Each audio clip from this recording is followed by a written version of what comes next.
Welcome back to my channel. আজকে আমি বানাবো বেগুনের পুরপুরি। তার জন্য আমি নিয়ে নিচ্ছি এখানে আলু, বেগুন আর ছিম।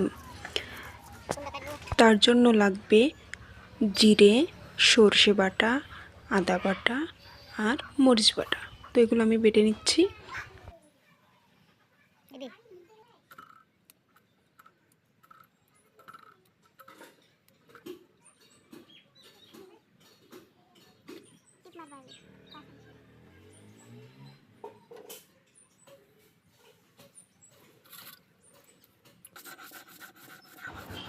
এবার দুটো তিনটে পেঁয়াজ কেটে দিয়ে দেব।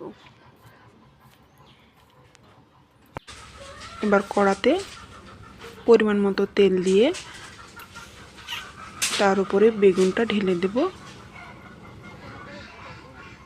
তারপর আমি একটু হলুদ দিয়ে দেব।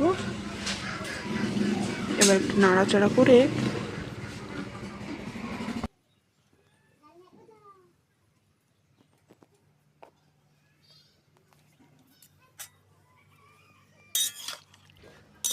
তারপর কিছুক্ষণ পরে ঢাকনাটা খুলে একটু নাড়াচাড়া করে দেব। তারপর আবার ঢাকনাটা মেরে বেগুনের গায়ে থেকে যখন তেলটা ছেড়ে যাবে, তরকারিটা একটু নাড়াচাড়া করে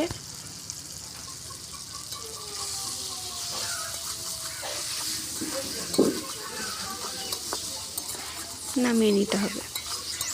তাহলে আমাদের রেডি বেগুনের পুরপুরি।